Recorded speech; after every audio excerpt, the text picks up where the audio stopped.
Hi everyone, സ്കില്ലപ്പിൻ്റെ Canva designing കോഴ്സിലേക്ക് എല്ലാവർക്കും സ്വാഗതം. ഇന്നത്തെ ക്ലാസ്സിൽ നമ്മൾ പഠിക്കാൻ പോകുന്നത് ക്യാൻവയിലെ ടൂളുകളെക്കുറിച്ചാണ്. കഴിഞ്ഞ ഇൻട്രൊഡക്ഷൻ ക്ലാസ് നമ്മൾ പറഞ്ഞിരുന്നു ക്യാൻവ നമുക്ക് ഏതൊക്കെ രീതിയിൽ ക്യാൻവ ഉപയോഗിക്കാം എന്ന കാര്യങ്ങൾ, ഏതൊക്കെ ഫോണിൽ സിസ്റ്റത്തിൽ എങ്ങനെ ഉപയോഗിക്കാം, ആൻഡ്രോയിഡിൽ എങ്ങനെ ഉപയോഗിക്കാം തുടങ്ങിയ കാര്യങ്ങളൊക്കെ കഴിഞ്ഞ ക്ലാസ് നമ്മൾ പറഞ്ഞിരുന്നു. ഇന്ന് നമുക്ക് ക്യാൻവയിലെ ഇൻ്റർഫേസിനെ കുറിച്ചും അതുപോലെ തന്നെ ടൂളുകളെ കുറിച്ചൊക്കെയാണ് ഇനിയുള്ള ക്ലാസ്സുകൾ നമ്മൾ പഠിക്കാൻ പോകുന്നത്. നേരെ നമുക്ക് ക്ലാസ്സിലേക്ക് പോവാം. ഞാൻ ക്യാൻവ ഓപ്പൺ ചെയ്യുന്നു. ക്യാൻവ ഓപ്പൺ ചെയ്യുന്ന സമയത്ത് നമുക്ക് ഈ രൂപത്തിലുള്ള ഒരു ഇൻ്റർഫേസാണ് കാണാൻ പറ്റുന്നത്. ഞാൻ പറഞ്ഞിരുന്നു 2025 ക്യാൻവയിൽ പുതിയ ഒരു അപ്ഡേഷൻ വരികയും ക്യാൻവയുടെ ഇൻ്റർഫേസ് ടോട്ടലി മാറുകയും ചെയ്തത്. അപ്പോൾ ഈ ഇൻ്റർഫേസിലേക്ക് വരുന്ന സമയത്ത് നമുക്ക് പല സംശയങ്ങളും ഉണ്ടാവാറുണ്ട്. അതൊക്കെ നമുക്ക് തീർത്തും കൃത്യമായിട്ട് തന്നെ നമുക്ക് എല്ലാ സംശയങ്ങളും തീർത്തുകൊണ്ട് തന്നെയാണ് നമ്മൾ ഈ ഒരു ക്ലാസ് അറേഞ്ച് ചെയ്തിട്ടുള്ളത്. ഓപ്പൺ ചെയ്യുന്ന സമയത്ത് നമുക്ക് ഏറ്റവും മുകളിലായിട്ട് ഒരു ഐക്കൺ കാണിക്കുന്നുണ്ട്. ഇവിടെ ജെ എന്നൊരു ഐക്കണാണ് വരുന്നത്. നിങ്ങളുടെ പേര്, ഡീറ്റെയിൽസ്, ഏതാണ് അക്കൗണ്ട് തുടങ്ങിയ കാര്യങ്ങളൊക്കെയാണ് നമുക്ക് ഈ ഒരു ഭാഗത്ത് പോയാൽ നിങ്ങൾക്ക് കാണാൻ വേണ്ടി കഴിയുന്നത്. അപ്പോൾ നമ്മൾ ഉപയോഗിച്ചുകൊണ്ടിരിക്കുന്ന അക്കൗണ്ടിൻ്റെ ഡീറ്റെയിൽസ്, ഏത് മെയിൽ ഐ ഡി വെച്ചാണ് ലോഗിൻ ചെയ്തത് തുടങ്ങിയിട്ടുള്ള കാര്യങ്ങളൊക്കെയാണ് നമുക്ക് ഈ ഒരു ഭാഗത്ത് വരുന്നത്. പിന്നെ നമുക്ക് ശേഷം താഴേക്ക് വരുന്ന സമയത്ത് what will you learn today എന്നൊരു ചോദ്യമാണ് ക്യാൻവ നമ്മളോട് ചോദിക്കുന്നത്. ഞാൻ പറഞ്ഞിരുന്നു ക്യാൻവയിൽ നമുക്ക് ടെംപ്ലേറ്റ്സുകൾ ഉപയോഗിച്ചുകൊണ്ട് ധാരാളം പോസ്റ്ററുകൾ ഡിസൈൻ ചെയ്യാൻ പറ്റുന്ന ആപ്ലിക്കേഷനാണ്. നമുക്ക് ടെംപ്ലേറ്റ്സുകൾ സെർച്ച് ചെയ്യാനുള്ള ഒരു ഓപ്ഷനാണ് സെർച്ച് ടെംപ്ലേറ്റ്സ് എന്ന് പറയുന്ന ഈ ഒരു ഭാഗം. ഇവിടെ നമ്മൾ ക്ലിക്ക് ചെയ്താൽ നമുക്ക് വേണ്ട ടെംപ്ലേറ്റ്സ്, സ്കൂൾ അഡ്മിഷൻ എന്ന് സെർച്ച് ചെയ്യാം, ലോഗോസ് എന്ന് സെർച്ച് ചെയ്യാം, വിന്നേഴ്സ് പോസ്റ്റർ സെർച്ച് ചെയ്യാം. ഇങ്ങനെ നിങ്ങൾ എന്ത് കണ്ടൻറ്റ് ഉപയോഗിച്ച് കൊണ്ടുള്ള പോസ്റ്ററാണോ ഡിസൈൻ ചെയ്യുന്നത് ആ കണ്ടൻറ്റ് നിങ്ങൾക്ക് ഇവിടെ സെർച്ച് ചെയ്ത് കൊടുത്താൽ അതുമായി ബന്ധപ്പെട്ട ധാരാളം പല ആളുകളും ചെയ്ത ടെംപ്ലേറ്റ്സുകൾ നമുക്ക് കിട്ടും. അതിൻ്റെ ബാക്ക്ഗ്രൗണ്ട് മാറ്റാം, അതിലുള്ള കണ്ടൻറ്റ് മാറ്റാം, അതിലുള്ള കാര്യങ്ങളൊക്കെ മാറ്റിയിട്ട് നമുക്ക് പുതിയൊരു പോസ്റ്ററാക്കി നമുക്ക് ക്രിയേറ്റ് ചെയ്യാം. അതിനാണ് നമുക്കിവിടെ ഈ ഒരു സെർച്ച് ബാർ വരുന്നത്. ശേഷം നമുക്ക് താഴേക്ക് വരുന്ന സമയത്ത് ഇതൊക്കെ നമ്മൾ പോസ്റ്ററുകൾ ഡിസൈൻ ചെയ്യാൻ ഉപയോഗിക്കുന്ന ഓരോ സൈസുകളാണ്. ഇപ്പോൾ സോഷ്യൽ മീഡിയ എന്ന് പറയുന്ന ഫസ്റ്റത്തെ ഈ ഒരു സൈസിലേക്ക് പോകുന്ന സമയത്ത് നമ്മളോട് ചോദിക്കുന്നുണ്ട് സോഷ്യൽ മീഡിയയിലെ ഏത് പ്ലാറ്റ്ഫോമിലേക്കാണ് നിങ്ങൾക്ക് പോസ്റ്റർ വേണ്ടത്. നമ്മൾ ജസ്റ്റ് സോഷ്യൽ മീഡിയ ക്ലിക്ക് ചെയ്യുന്ന സമയത്ത് നമുക്ക് കാണാം താഴെ നിങ്ങൾക്ക് പോപ്പുലർ എന്നതിന് താഴെയായിട്ട് ഇൻസ്റ്റഗ്രാം പോസ്റ്റ്, ഫേസ്ബുക്ക് പോസ്റ്റ്. ഇനി ആ ഫേസ്ബുക്കിൻ്റെ റൈറ്റ് സൈഡായിട്ട് ഒരു ആരോ മാർക്ക് ഉണ്ട്. ഇതിൽ ക്ലിക്ക് ചെയ്ത് കൊടുത്താൽ ഇൻസ്റ്റഗ്രാം സ്റ്റോറി, വാട്സപ്പ് സ്റ്റാറ്റസ്, നമുക്കിങ്ങനെ ലെഫ്റ്റിലേക്ക് സ്ക്രോൾ ചെയ്യാം, Facebook cover page, Instagram reel. ഇങ്ങനെ നിങ്ങൾക്ക് ഏതിലേക്കാണോ നിങ്ങൾ പോസ്റ്റർ ഡിസൈൻ ചെയ്യുന്നത്, ഇപ്പോൾ നമ്മളിപ്പോൾ ഇൻസ്റ്റഗ്രാം പോസ്റ്റാണ് നമ്മൾ ഡിസൈൻ ചെയ്യുന്നതെങ്കിൽ അല്ലെങ്കിൽ ഇൻസ്റ്റഗ്രാമിലേക്ക് അപ്ലോഡ് ചെയ്യാനുള്ള ഒരു പോസ്റ്ററാണ് ഡിസൈൻ ചെയ്യുന്നതെങ്കിൽ നമ്മൾ ഫസ്റ്റത്തെ ഇൻസ്റ്റഗ്രാം പോസ്റ്റ് എന്നുള്ള ഈ ഒരു സൈസ് സെലക്ട് ചെയ്ത് കൊടുത്താൽ നമുക്ക് അതിൻ്റെ ആ കറക്റ്റ് പേജ് സൈസ് നമുക്ക് കിട്ടും. അപ്പം ഇത്തരത്തിൽ നമുക്ക് സോഷ്യൽ മീഡിയയിലേക്ക് ഉപയോഗിക്കുന്ന സൈസുകൾ നമുക്ക് ഈ ഒരു സോഷ്യൽ മീഡിയ എന്ന് പറയുന്ന ഈ ഒരു ഭാഗത്ത് പോയാൽ നമുക്ക് അവൈലബിൾ ആണ്. നിങ്ങൾക്ക് താഴെ ഇങ്ങനെ ഓരോന്നും ലെഫ്റ്റിലേക്ക് സ്ക്രോൾ ചെയ്താൽ കുറേ സോഷ്യൽ മീഡിയയിൽ ഉപയോഗിക്കുന്ന ഇൻസ്റ്റഗ്രാം പോലത്തെ പല സൈസുകൾ നമുക്കിവിടെ അവൈലബിൾ ആണ്. അപ്പോൾ നമുക്ക് താഴേക്ക് പോകുന്ന സമയത്ത് ഓരോന്നും ഓരോ സൈസുകളാണ്.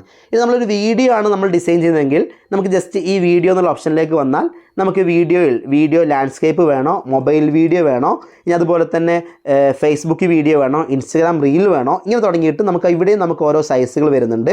നിങ്ങൾക്ക് ഏത് സൈസാണോ നിങ്ങൾ ഉപയോഗിക്കുന്നത് ആ ഒരു സൈസ് നിങ്ങൾക്ക് സെലക്ട് ചെയ്തിട്ട് അങ്ങനെ നിങ്ങൾക്ക് അതിലേക്ക് ഉപയോഗിച്ച് ഡിസൈൻ ചെയ്യാൻ വേണ്ടി കഴിയും. ഫോട്ടോ എഡിറ്റർ എന്ന് പറയുന്ന മൂന്നാമത്തെ ഓപ്ഷൻ. ഫോട്ടോ എഡിറ്റർ എന്ന് പറയുമ്പോൾ നമുക്ക് ഫോട്ടോ എഡിറ്റ് ചെയ്യാനുള്ള കുറേ ഓപ്ഷൻസ് ആണ്. ഈ ടൂളുകളൊക്കെ നമ്മൾ അടുത്ത ക്ലാസ്സുകളിൽ പഠിക്കുന്നുണ്ട്, അതുകൊണ്ട് ഞാൻ അതിനെക്കുറിച്ച് ഡീറ്റെയിൽ പറയുന്നില്ല. അടുത്തതൊരു പ്രസൻറ്റേഷനാണ്. ഇപ്പോൾ നമുക്ക് പ്രസൻറ്റേഷൻ ഒരു PPT നമ്മുടെ ക്ലാസ്സിൽ അവതരിപ്പിക്കാനുള്ള അല്ലെങ്കിൽ നമുക്ക് മറ്റൊരാൾക്ക് പറഞ്ഞു കൊടുക്കാനുള്ള ഒരു PPT നമ്മൾ ഡിസൈൻ ചെയ്യുകയാണെങ്കിൽ നമ്മൾ നേരെ ഈ സോഷ്യൽ മീഡിയ എന്ന് പറയുന്ന ഓപ്ഷനിലല്ല പോവേണ്ടത്. ഫസ്റ്റ് നമ്മൾ പ്രസൻറ്റേഷനിലേക്ക് വന്നാൽ നമുക്ക് പ്രസൻറ്റേഷൻ ക്രിയേറ്റ് ചെയ്യാനുള്ള ആ ഒരു സൈസിലുള്ള ടെംപ്ലേറ്റ്സുകൾ, അതിൻ്റെ പേജുകളൊക്കെ നമുക്കിവിടെ അവൈലബിൾ ആണ്. ആ പേജിൽ നിങ്ങളുടെ കണ്ടൻറ്റ് കാര്യങ്ങളൊക്കെ ആഡ് ചെയ്ത് കൊടുത്തിട്ട് അങ്ങനെ നിങ്ങൾക്ക് ഡിസൈൻ ചെയ്യാം. അപ്പോൾ എങ്ങനെയാണ് ഒരു PPT ഉണ്ടാക്കുക സാറേ എന്നൊരു ചോദ്യം നിങ്ങളുടെ മനസ്സിലുണ്ടാവും. അത് നമ്മൾ വരുന്ന ക്ലാസ്സുകൾ പഠിക്കുന്നുണ്ട്. നമ്മൾ തുടക്കത്തിൽ തന്നെ ഒരു PPTയിലും തുടങ്ങാതെ നമുക്ക് ആദ്യം ഓരോ ഇൻ്റർഫേസിലുള്ള കാര്യങ്ങളും മറ്റുമൊക്കെ പറഞ്ഞിട്ടാണ് നമ്മൾ ഓരോന്നും ഡീറ്റെയിൽ ആയിട്ട് പഠിക്കുന്നത്. അപ്പോൾ നമുക്ക് പ്രസൻറ്റേഷൻ PPT പോലത്തെ കാര്യങ്ങൾ ഉണ്ടാക്കാൻ നമുക്ക് ഈ ഒരു പ്രസൻറ്റേഷൻ എന്ന് പറയുന്ന സൈസിലാണ് പോകേണ്ടത്. ഒരു പ്രിൻറ്റ് പ്രൊഡക്ട്സ്, അപ്പോൾ നമുക്കൊരു പ്രിൻ്റ് എടുക്കാനുള്ള ഒരു സാധനമാണെങ്കിൽ നമുക്ക് ഈ ഒരു ഓപ്ഷനിൽ പോകണം. ഒരു ഡോക്സ്, വെബ്സൈറ്റ്, ഒരു മെയിലിലേക്ക് അയക്കാൻ പറ്റുന്ന രൂപത്തിലുള്ള ഒരു സംഭവമാണെങ്കിൽ ഇങ്ങനെ നമുക്ക് ഓരോ സൈസും നമുക്കിവിടെ അവൈലബിൾ ആണ്. താഴേക്ക് പോകുന്ന സമയത്ത് വെറൈറ്റി ആയിട്ടുള്ള ഇൻസ്റ്റഗ്രാം സ്റ്റോറി, ഇൻസ്റ്റഗ്രാം പോസ്റ്റ്, ഇങ്ങനെ നമുക്ക് ഓരോന്നും നമുക്ക് വേണ്ടത് തന്നെ നമുക്ക് സെലക്ട് ചെയ്ത് അതിലേക്ക് നമുക്ക് നമ്മുടെ കണ്ടൻറ്റ് കാര്യങ്ങളൊക്കെ കൊടുത്ത് നമുക്ക് ഡിസൈൻ ചെയ്യാൻ വേണ്ടി കഴിയും. അപ്പോൾ ഇതാണ് നമുക്ക് ഫസ്റ്റ് ഇൻ്റർഫേസിൽ വരുന്ന ഓരോ സൈസുകൾ. അപ്പോൾ ഇനി അടുത്തൊരു സംശയം, സാറേ എനിക്കൊരു പോസ്റ്റർ ഉണ്ടാക്കേണ്ടത് എൻ്റെ ഒരു സ്വന്തം സൈസിലാണ്, അതായത് ഒരു 30 ഒരു ഉദാഹരണം പറയുകയാണെങ്കിൽ 30 സെൻറ്റിമീറ്റർ വിഡ്ത്തും 50 സെൻറ്റിമീറ്റർ ഹൈറ്റുമുള്ള ഒരു പോസ്റ്ററാണ് എനിക്ക് വേണ്ടത്. അപ്പോൾ അതിന് പറ്റിയ സൈസൊന്നും എനിക്കിവിടെ അവൈലബിൾ അല്ലല്ലോ, ഞാൻ എങ്ങനെയാണ് അത്തരത്തിലുള്ളൊരു സൈസ് സെലക്ട് ചെയ്യുക? അതിനും നമുക്ക് ഇതിൽ ഓപ്ഷൻ ഉണ്ട്. കസ്റ്റം സൈസ് എന്ന് പറയുന്ന ഈ ഒരു ഭാഗത്ത് വന്നാൽ നമുക്ക് നമ്മുടെ സൈസ് നമുക്കിവിടെ കൊടുക്കാൻ വേണ്ടി കഴിയും. അപ്പോൾ ഞാനിവിടെ ഒരു 1080 വിഡ്ത്തും അതുപോലെ തന്നെ 1050 ഹൈറ്റും ഒരു സമചതുരമാണ് ഞാൻ സെലക്ട് ചെയ്യുന്നത്. അപ്പോൾ ആ സമചതുരത്തിലുള്ള ഒരു പോസ്റ്ററാണ് എനിക്ക് വേണ്ടതെങ്കിൽ അതൊരു ഇൻസ്റ്റഗ്രാം പോസ്റ്റിൻ്റെ സൈസാണ് 1080. അപ്പോൾ ഞാനിവിടെ വിഡ്ത്തും ഹൈറ്റും സെറ്റ് ചെയ്തു. റൈറ്റ് സൈഡിലായിട്ട് നമുക്ക് യൂണിറ്റ്സ് എന്ന് പറയുന്ന ഒരു ഭാഗമുണ്ട്. അത് നമുക്കതായത് നമ്മൾ ചെയ്യുന്ന ആ ഒരു വർക്ക് ഇഞ്ചസിലാണോ മില്ലിമീറ്റർ ആണോ സെൻറ്റിമീറ്റർ ആണോ, ഫസ്റ്റ് കാണുന്ന PX എന്ന് പറഞ്ഞാൽ പിക്സൽ സൈസിലാണോ നമുക്ക് വേണ്ടതെന്നാണ് ചോദിക്കുന്നത്. ഞാനിവിടെ പിക്സൽ സൈസ് തന്നെയാണ് സെലക്ട് ചെയ്യുന്നത്. ശേഷം ക്രിയേറ്റ് ന്യൂ ഡിസൈൻ കൊടുത്താൽ നമുക്ക് പുതിയ ഒരു പേജ് നമ്മൾ ഇഷ്ടപ്പെടുന്ന അല്ലെങ്കിൽ നമുക്ക് എത്രയാണോ നമ്മൾ കസ്റ്റം ചെയ്ത് ഉപയോഗിക്കുന്ന ഒരു സൈസിലേക്ക് നമുക്കൊരു പേജ് ഓപ്പൺ ചെയ്ത് കൊണ്ടുവരാൻ വേണ്ടി സാധിക്കും. അപ്പോൾ നമ്മൾ ജസ്റ്റ് പേജൊക്കെ ഓപ്പൺ ചെയ്യുന്ന സമയത്ത് വീണ്ടും നമുക്ക് ആ രൂപത്തിലുള്ള കുറേ ടെംപ്ലേറ്റ്സിലാണ് കാണുന്നത്. അപ്പോൾ നമുക്ക് ടെംപ്ലേറ്റ്സ് അല്ല നമുക്ക് വേണ്ടത്. നമ്മൾ നേരെ എന്ത് ചെയ്തു, ഈ ഒരു ഭാഗത്തെ താഴേക്ക് കൊടുത്താൽ നമുക്ക് ബ്ലാങ്ക് പേജ് നമുക്ക് ഓപ്പൺ ആയിട്ട് വരും. ഓക്കെ, അപ്പോൾ നമുക്ക് ആ ഒരു കസ്റ്റം സൈസ് എന്നുള്ള ഭാഗത്ത് പോകുന്നു. വിഡ്ത്തും ഹൈറ്റും യൂണിറ്റ് പിക്സലാണോ CM ആണോ ഇഞ്ചസ് ആണോ മില്ലിമീറ്റർ ആണോ അങ്ങനെ ഏതാണോ നിങ്ങൾക്ക് വേണ്ടത് അത് കൊടുത്തിട്ട് നമ്മൾ പുതിയൊരു ബ്ലാങ്ക് പേജ് നമ്മൾ ഓപ്പൺ ചെയ്തു. ഇനി നമ്മൾ ഈ 0യിൽ നിന്നാണ് നമ്മൾ പോസ്റ്ററുകൾ ഡിസൈൻ ചെയ്യാൻ പഠിക്കുന്നത്. അപ്പോൾ നമുക്കറിയാം ടെംപ്ലേറ്റ്സുകൾ ഉപയോഗിക്കാൻ ക്യാൻവ നമുക്ക് വളരെ ഉപകാരപ്രദമാണ്. ടെംപ്ലേറ്റ്സ് ഉപയോഗിച്ചുകൊണ്ട് ഡിസൈൻ ചെയ്യാം. അതിനേക്കാൾ നമുക്ക് വേണ്ടത് നമ്മളൊരു ഒരു ബ്ലാങ്ക് പേജിൽ നമ്മുടെ കണ്ടൻറ്റും കാര്യങ്ങളൊക്കെ കൊടുത്ത് അതിലേക്ക് നമുക്ക് വേണ്ട ഫോട്ടോസ് ആഡ് ചെയ്ത് എങ്ങനെ നമുക്ക് ഡിസൈൻ ചെയ്യാം എന്നാണ് നമ്മൾ ഈ ഒരു കോഴ്സിലൂടെ ആദ്യമായിട്ട് പഠിക്കുന്നത്. അതുകൊണ്ട് ബ്ലാങ്ക് പേജ് എടുക്കുന്നത് വരെ നമ്മൾ പഠിച്ചു. ബ്ലാങ്ക് പേജ് എടുത്തു, നിങ്ങൾക്ക് ഇഷ്ടപ്പെട്ട സൈസിൽ നിങ്ങളൊരു ബ്ലാങ്ക് പേജ് എടുത്തു, നിങ്ങൾ സെറ്റ് ചെയ്തു.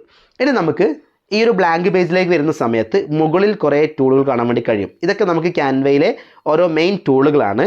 അതുപോലെ തന്നെ താഴെയും നമുക്ക് കുറേ ടൂളുകൾ കാണാൻ വേണ്ടി കഴിയും. ഈ ടൂളുകളിൽ പോകുന്ന സമയത്ത് നമുക്ക് ലെഫ്റ്റിലേക്ക് സ്ക്രോൾ ചെയ്താൽ കുറേ ടൂളുകളുണ്ട്.